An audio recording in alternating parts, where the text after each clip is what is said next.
Have you ever heard of Araminta Ross? It's okay if you haven't, but you probably know of her accomplishments. Harriet Tubman was born Araminta Ross around 1820 in Dorchester County, Maryland.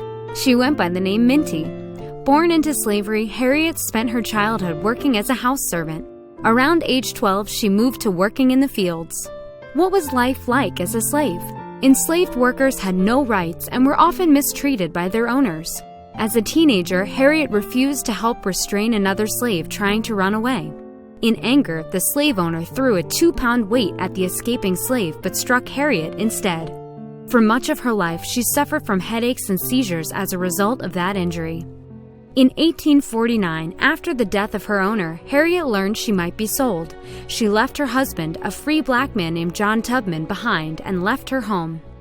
She followed the North Star to the northern city of Philadelphia, Pennsylvania. It was around this time she changed her name to Harriet after her mother. Harriet believed it would be harder for slave catchers to find her if she used a new name. Though Harriet could live free in Philadelphia, she could be captured and returned to slavery at any time. In 1850, Harriet did something amazing.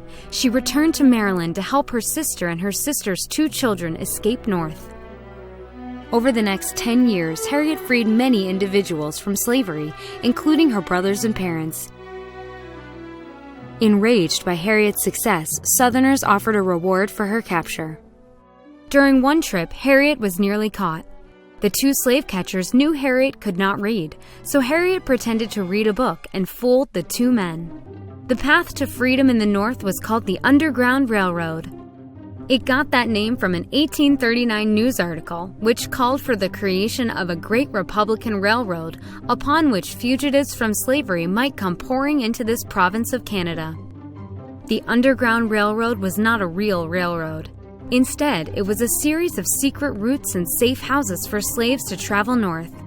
Slaves would travel overland or by boat to reach safety in a northern state or Canada. Places to stop along the way were called stations.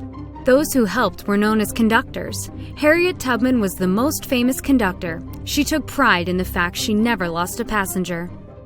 Around 1858, Harriet purchased a small farm in Auburn, New York, where she could care for her parents.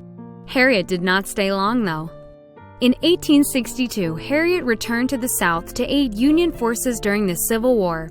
She served as a nurse and spied on Confederate forces. She also continued to lead enslaved people in the South to freedom. With the help of Union troops, she led a raid that freed over 700 slaves. After the war, Harriet returned to Auburn, New York, where she worked on a new cause, women's rights.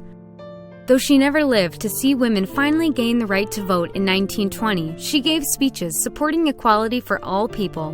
Harriet also cared for orphans and the elderly. She established the Harriet Tubman Home for the Aged and Indigent in 1908. In 1913, at the age of 93, Harriet Tubman passed away.